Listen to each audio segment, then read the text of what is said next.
In a land where tradition meets modernity, where stories are woven into the very fabric of life, crimes, challenges, all are revealed.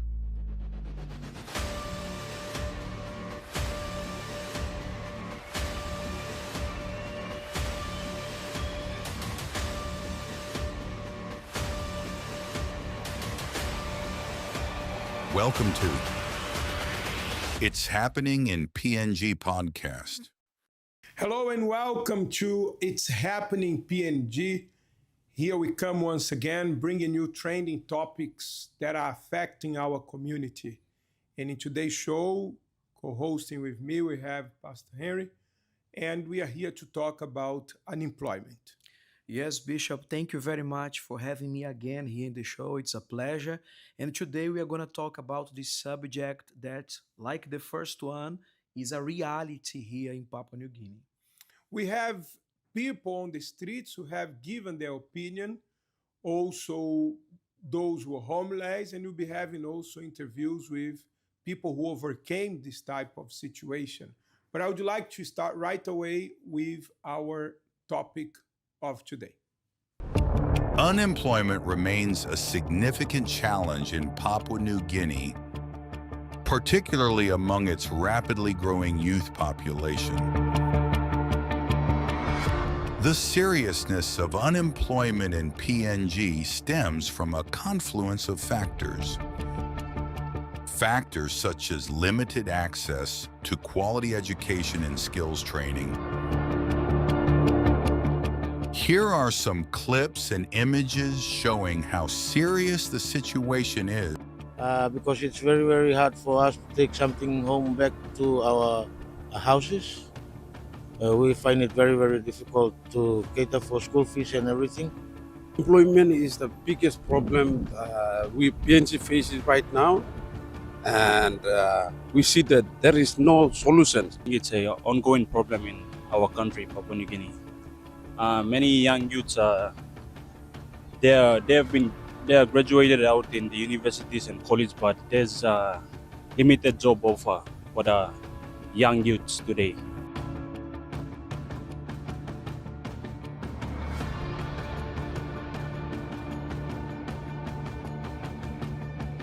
Can the unemployment situation be resolved? We will be addressing this topic in today's show. In today's podcast also, an interview with Dr. Francis Odhuno from PNG National Research Institute, the opinion of people on the street, and the story of Mr. Robert Baraka, who faced 7 years of unemployment. Stay connected with us. And as part of today's podcast on unemployment, I have here next to me Dr. Francis Odhuno from the NRI Institute of Research, who is going to be also sharing some insights on what's actually happening and some information on regarding unemployment affecting our nation here in Papua New Guinea. So Dr. Francis, thank you so much for having us. So, when we see the headlines some time ago, thousands of people trying to apply for 200, I think, position at the hotel in Papua New Guinea, or also at the recent Elysium supermarket, we see that it seems that there is a real issue in terms of unemployment. But from your point of view, from a research perspective, what do you think is the current situation with unemployment here in Papua New Guinea, and your insights on this topic, please? Thank you very much. I think those two incidences, the one at the hotel and the one at the supermarket, they are real indications of the situation on the ground. There's quite a number of people who are unemployed. Some are employed, but they're not satisfied. So the situation is a bit not straightforward, because there are quite a number of them are looking to change jobs. So when we see a number of people lining up for jobs, we shouldn't take it plainly that all of them are not employed. Some are employed, but still looking for a change. So the numbers can go down a little bit, but they are the reality that, because even those who are looking for change, it's like they're not satisfied wherever they are, maybe because of pay, maybe because of work conditions. So there are several reasons for people to change jobs, which is not a problem. But the situation is not that good because quite a number of people are out of work. Do you have any official numbers or research that have been done recently?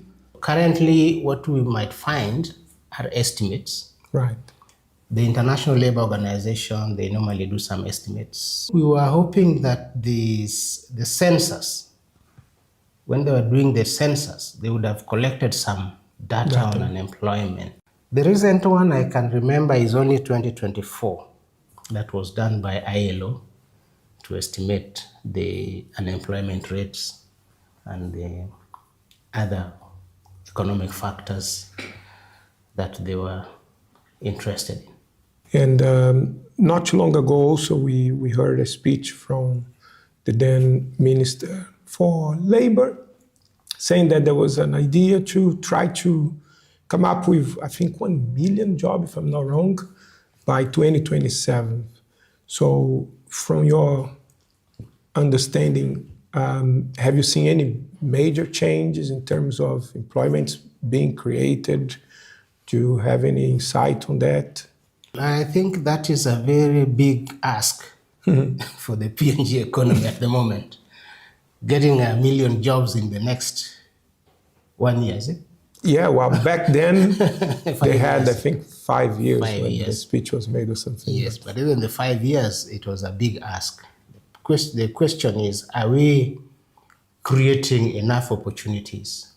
You see, one of the opportunities that government has always been talking about is to create employment opportunities in the, say, forestry, where they expect that we do downstream processing of timber instead of exporting round logs of timber to overseas, then bring it back as furniture. The question is, are we able to create those factories or companies that would process the timber locally?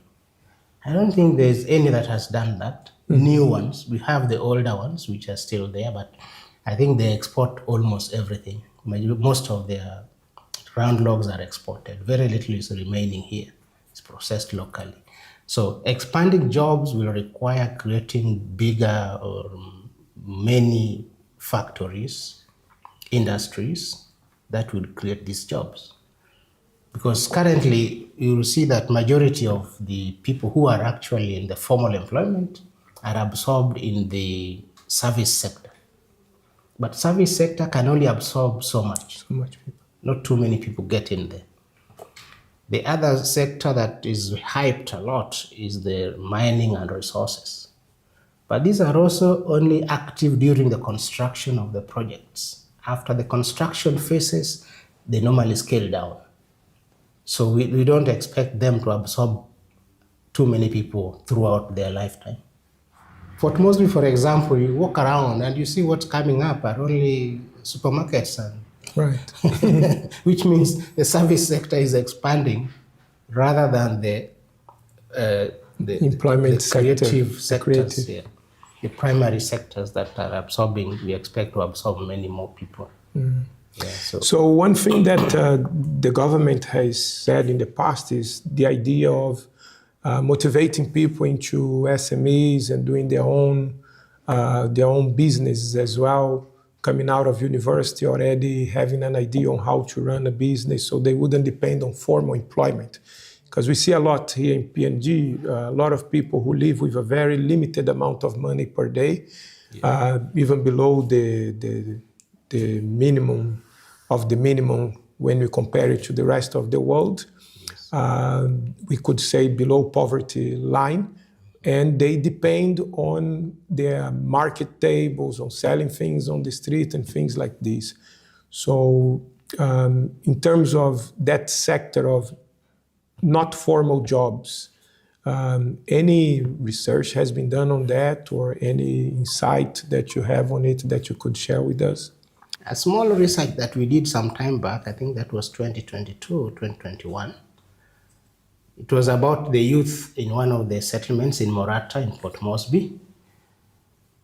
One of the issues they had is that they have gone to college. They have the skills, they have the training, but they don't have the experience. So the employers won't easily absorb them because they lack the experience. Right. Now, asking them to create their own jobs, some of them are technical skills from the TVETs and the other institutions. They have some skills in electrical wiring and water plumbing and all those kind of things. Their main problem is that they don't have the tools. Mm-hmm. Because for you to be engaged as a small sole trader or sole business person doing small jobs in a small scale, informal way, you go there with your tools. You see, somebody's pipe is burst somewhere and they ask you to come and fix it. They don't have the tools, you bring your tools. But these college graduates say, no, we don't have the tools. Even though the jobs are there, mm-hmm. small jobs you can be called to do, but you don't have the tools to do it. So the question is, how do they get these tools? So one of our issues that we raised in the paper was that actually it was a suggestion by the interviewees themselves that if government could include them in the SME loan scheme so that they can get some small loans to buy these tools to establish themselves, then they can start off from there. Mm-hmm. But at the moment, majority of them have gone to college. After that, you don't have tools, you don't have jobs. What do? They end up doing other jobs that are not related to what they studied in college. Right. Yes. So to conclude then, mm-hmm. any possible solutions, in your opinion, that would you like to share with our viewers in terms of either they are in formal employment or unemployed, or they are trying to do business? From the research point of view, what you've seen that you could give them an insight and advice? Register, get formalized, and then you can access the loan. So that's one. That will be like increasing the ease of doing business. For example, even if we have to simplify the registration process for them, yeah, they don't have to meet all the mandatory requirements, maybe the basics of registration that can be considered formal enough to be accepted by the banks to be able to be considered for loans. So that can help in a way. We can also talk about increasing the local or skilled labor, because a lot of them, like I said earlier, they've done these courses, but the employers still feel that they're not skilled enough. So maybe they still need to do some upskilling to improve their employability.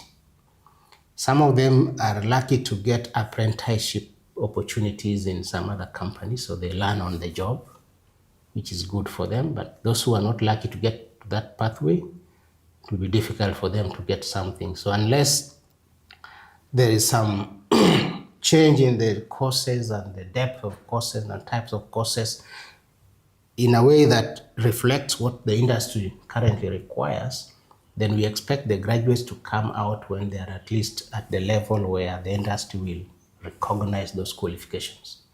Because some industries will say that the qualifications are not up to date. So maybe the curriculums are not the same or are different or maybe outdated. So there could be some review of curriculum, especially for the TVET colleges and institutions, to train people on the current market trends, what the market requires. Mm-hmm. That can be one thing that we can do. And again, we talked about encouraging downstream processing of raw products. Coffee, tea, we export them and then export the finished products. But if we could have the factories local, then those could be absorbing some of the people, not everyone, but at least it could give opportunities for employment to the people who are currently unemployed. All right. Thank you. Well, thank you so much, sir, for your time. God bless you. Thank you. Good. Thank you. Well, Pastor Henry, as we can see, about 2.6% That's an estimation because sometimes it's really hard to get an accurate number of what's happening in PNG because of the lack of data available. But the people from the researches, the institutes, they try their best to provide as much information as possible. But we see that the estimation is that 2.6% are unemployed. And also a great number of these are young people, youth employment, or youths who are not formally employed, because that's another thing that we have. There are people who are making a living, but they are not formally employed. It's not that they are not working, but they don't have a formal job. But they are doing marketing, they are doing SMEs, they are doing whatever they can get their hands to, they are selling, they are trying to survive. Yes, and talking about the youths, Bishop, we few months ago we went to the schools and we saw how many students. I think we went to Guinea and more than 2,000 something youths here in Gordons as well. And in all these schools around Port Moresby, we see thousands and thousands of students. And this topic, this subject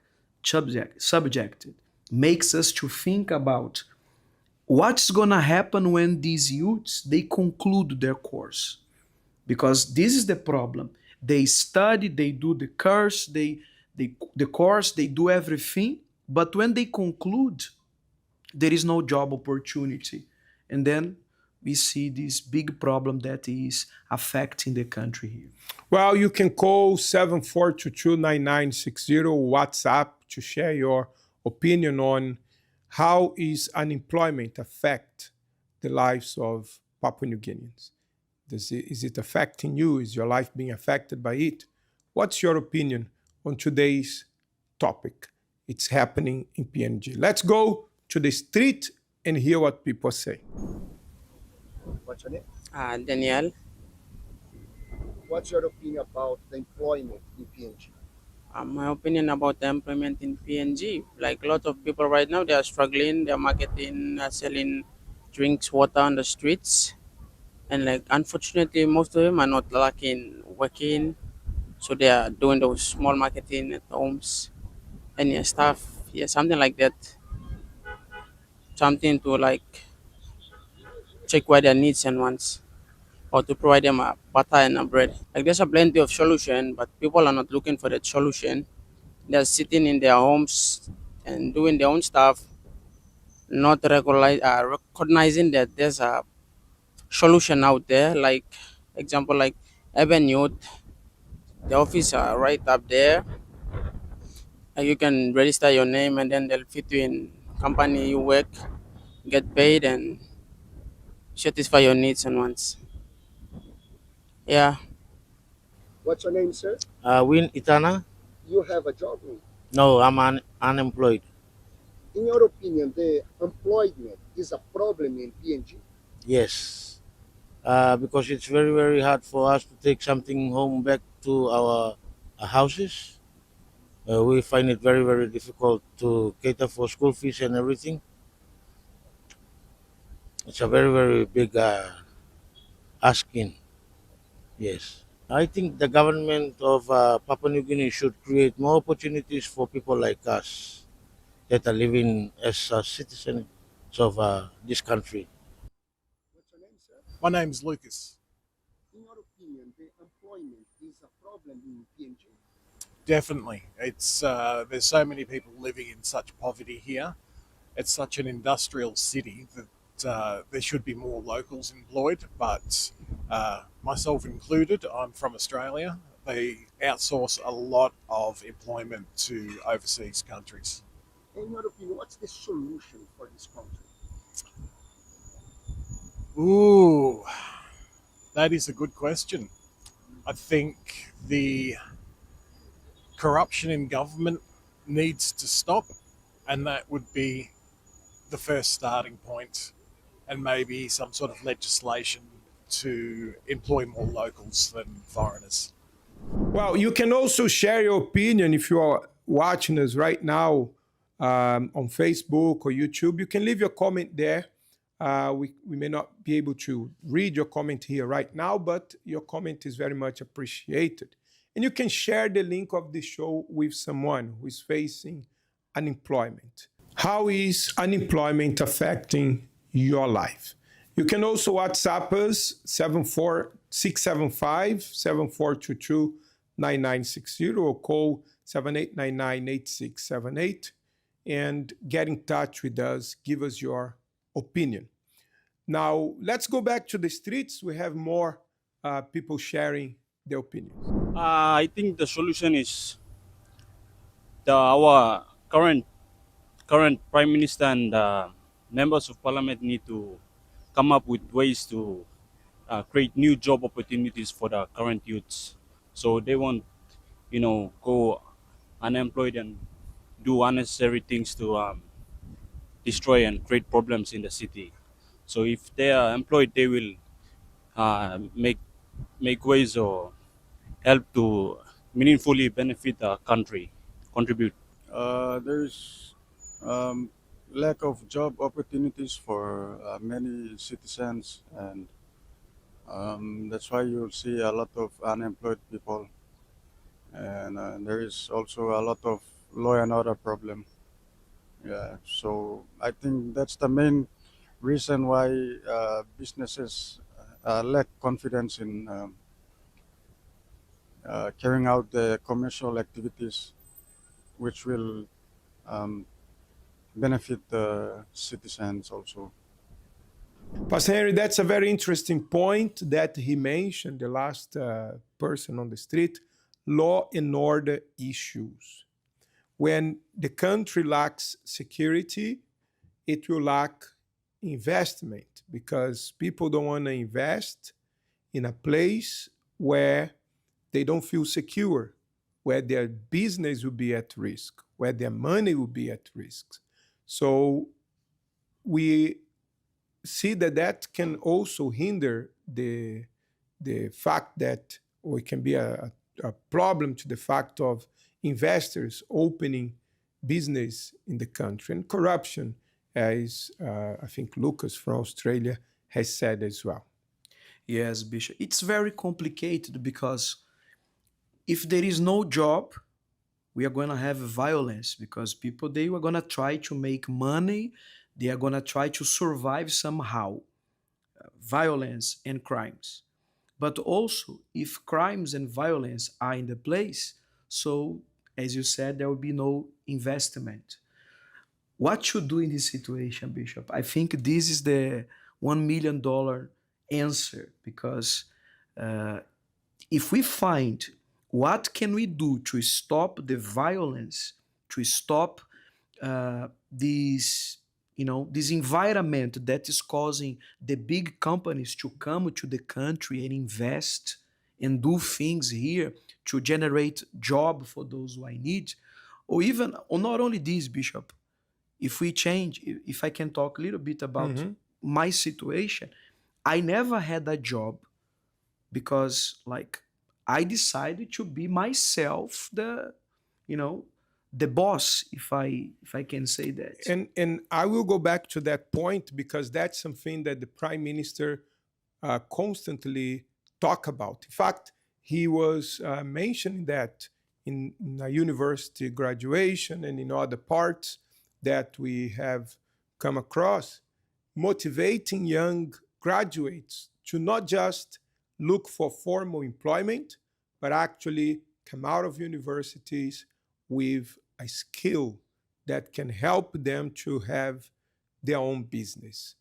Well, I do have someone who came out of university and he managed to turn things around, got a job, but afterwards he ended up unemployed again.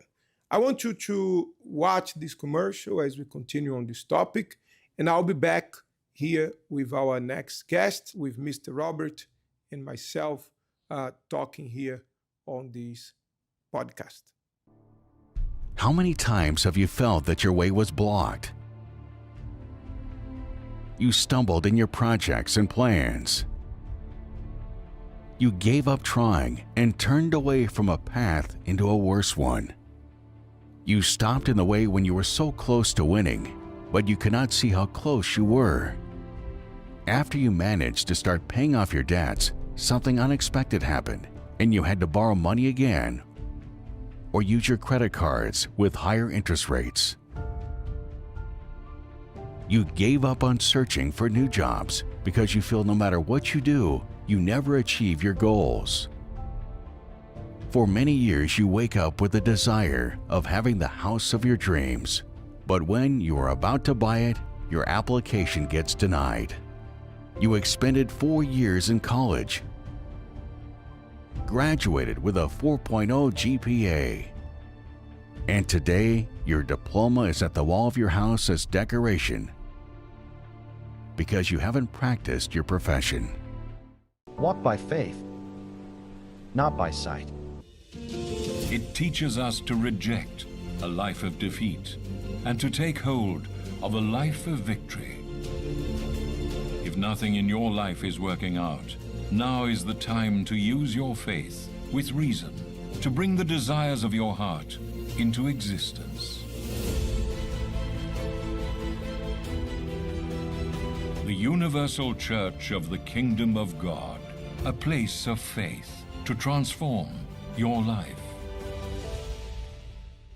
And today here with me in the studios, I have Mr. Robert Baraka, who has felt in his own life the struggles of being unemployed, but also has managed to change things around. So, Mr. Robert, tell us your story. How did you end up unemployed? And you are someone who have qualifications and things. How hard was it for you? And then tell us a bit of how you managed to change it around, please.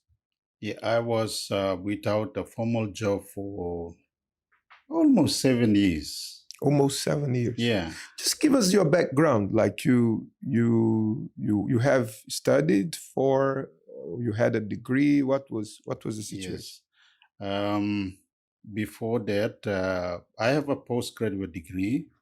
I worked in several institutions. I taught at 2 state universities, and then went out to a private company, worked there for some years. And then the last job was on a government project to deal with refugees. And after that project, I was without a job, and that went on for me personally. It was like, unusual, and it was too long, like, for 7 years. And that didn't mean that I didn't apply for a job. I did apply for jobs, but the opportunities weren't that good.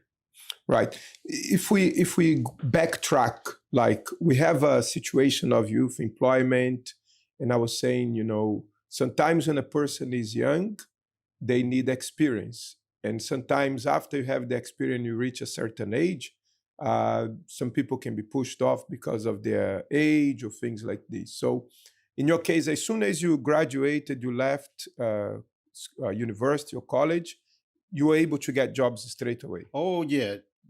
As soon as I graduate, I didn't look for jobs. The job came looking for me. That was my experience, I think, for the two jobs that I had. I mean, for my first job, I didn't apply for the job.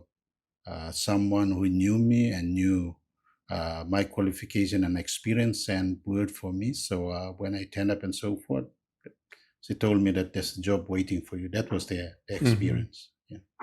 But then, after having such an experience working for so many years, you ended up jobless. Yes, after working for some years, and then I realized that, it dawned on me that, wow, the door is closed, despite, submitting applications for jobs, and meaning submitting applications. I know what it means to write a good letter of application and the CV, and I put everything into it, but things didn't work out right. Meaning, I was called for 2 interviews, and I mean the job wasn't given to me. Mm-hmm. By the time you ended up unemployed, you already had children. What was the situation?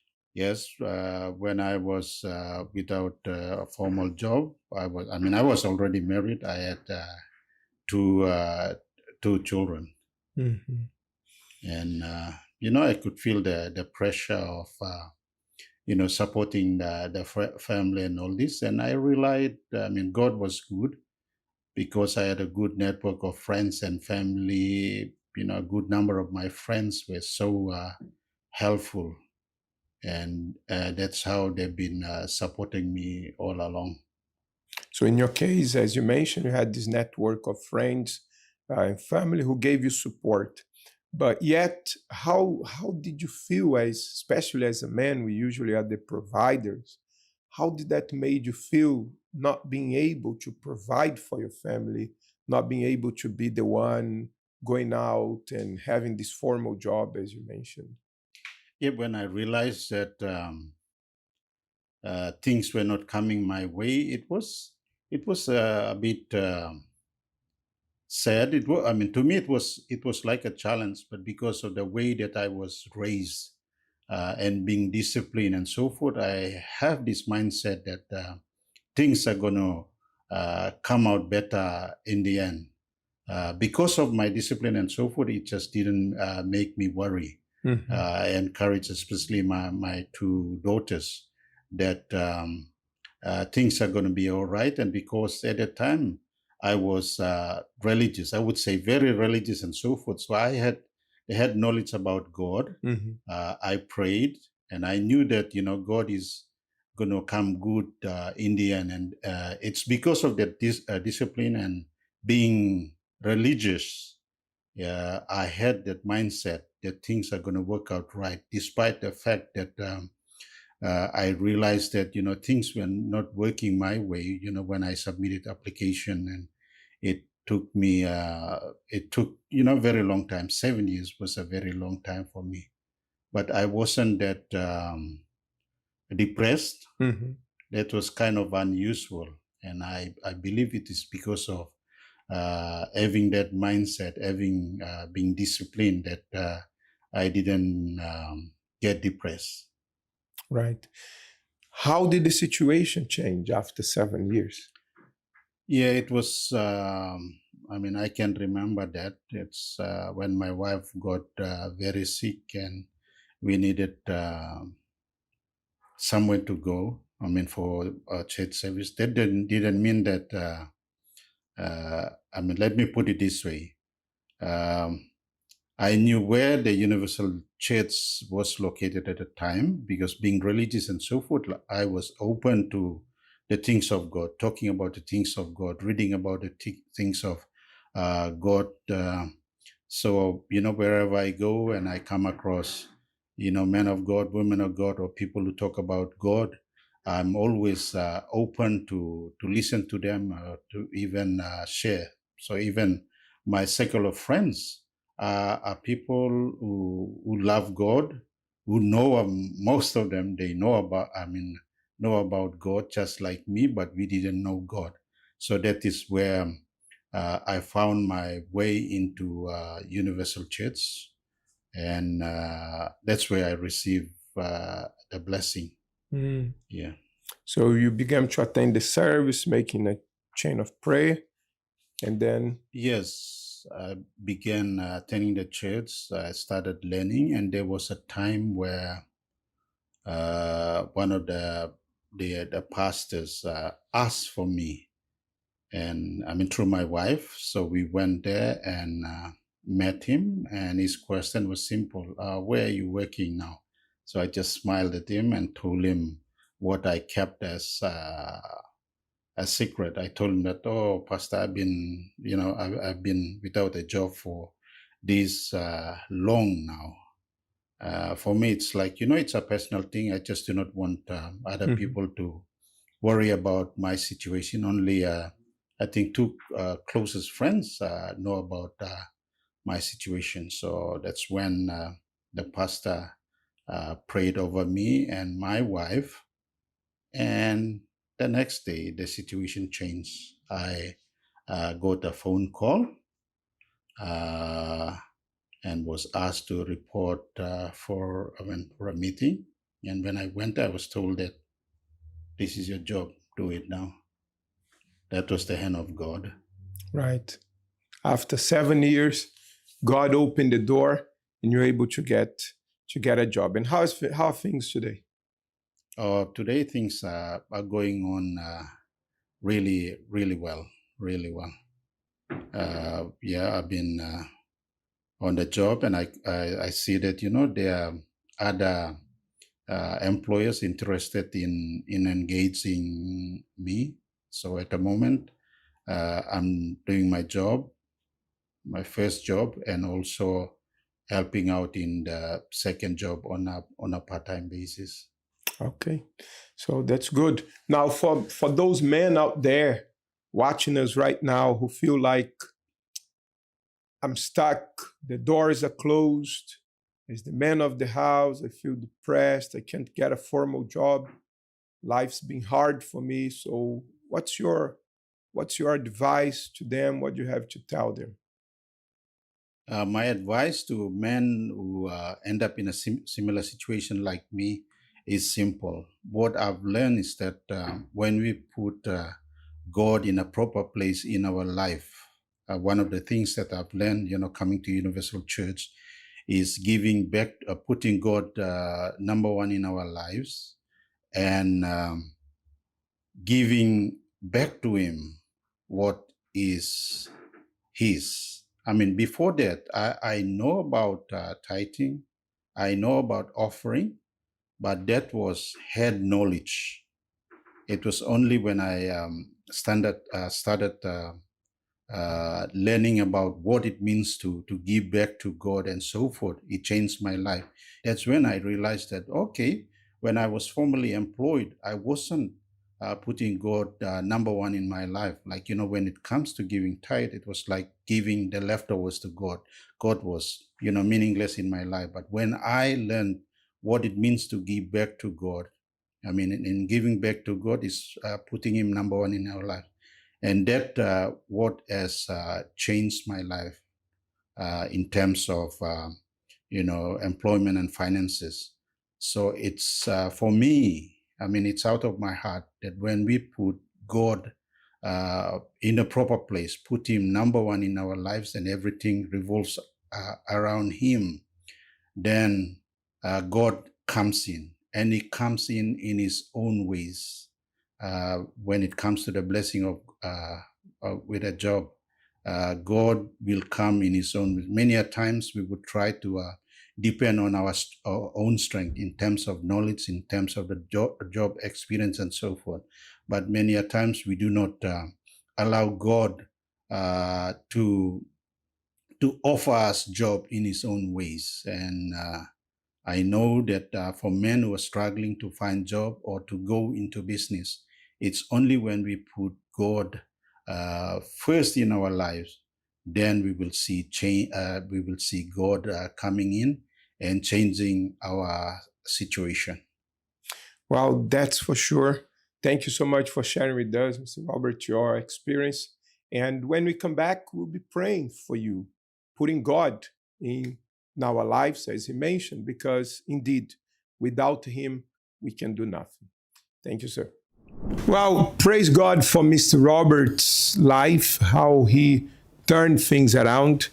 And if you are unemployed like he was for many years and you are struggling, like he said earlier on, we must put God first. Soon we are going to be praying for you. But Pastor Henry, the word says like this.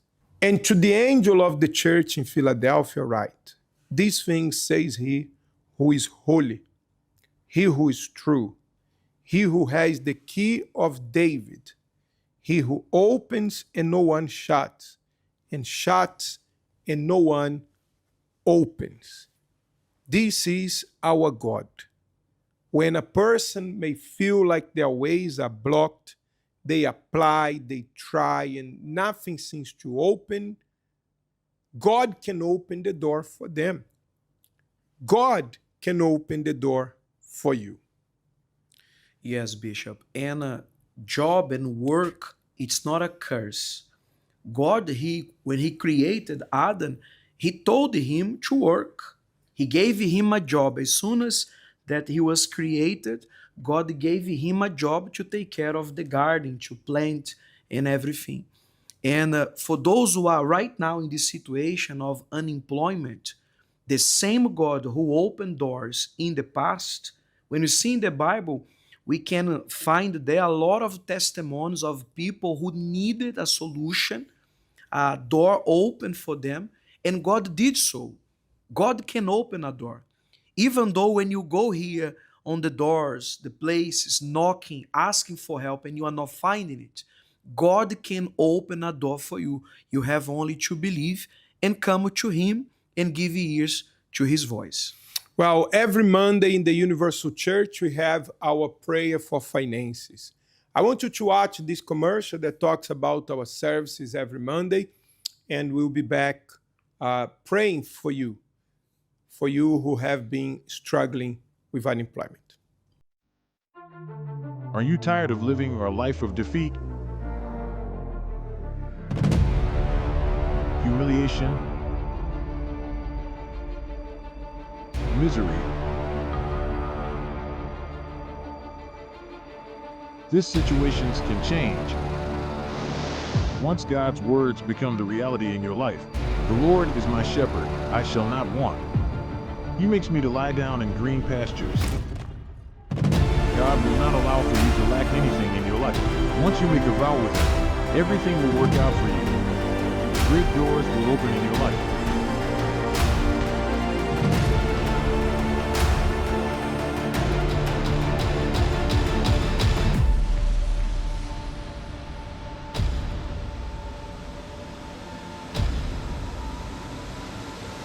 Come and join us on Monday for the financial prayer at 10 a.m. and also at 7:30 a.m., 12:30 p.m., 3 p.m., and 5 p.m. For more info, call us on 742-29960 or 789-8678. Well, right now in this moment, would you like to pray on your behalf? Let's talk with God. Close your eyes. My Lord and my Father, I now pray on behalf of this person who is facing unemployment. Things are not going well for them. Their ways are blocked. Whatever this person tries to do, it doesn't work. But you are God. You are the Almighty and all-powerful God. And the doors that you open, no one can close. So, my Lord Jesus, I pray, open the door for this man struggling to pay the bills and make ends meet, like some of those who are interviewed. They are trying to make a living, to take something back home so they can have food, but sometimes no job is offered to them. I pray that you bless and prosper them and give them condition to succeed. We bless their lives in Jesus' name. Amen. Amen. Well, remember that if no one is giving you a job, you can create a job for yourself. That's what you were saying earlier on, isn't it? Yes, it was what I did. I tried. I can say that I tried to find a job, but I couldn't. But even though I was very young at that time, I decided to open my own business. I started small, in front of my house, fixing bicycles. Then in front of the house, I used to call the friends and everybody, and I was doing it. And little by little, that space in front of the house became a room, and that room became a store. And I was about to open the second store when we left everything and came to serve God. So, as you said, if you are not finding a job anywhere, you can make the one who will start something. Ask one idea, one direction that comes from God, one idea that comes from Him can change your life completely. And important to mention, you can. Doesn't matter your degrees, diplomas. Of course, we encourage you to conclude, to study. But even if you didn't have the opportunity to go to school, don't put yourself down. You can. With God, you can. And as Bishop mentioned, the Bible verse, the door that God opens, Prophet, amen. If he gains the whole world, but loses his soul. Don't lose your soul over the job, over money. Always put God first and let him save your soul in your life. Thank you for watching. Until next time, bye-bye. Watch our podcast every Thursday at 7 p.m. on our YouTube channel and also on our Facebook page. And watch real stories,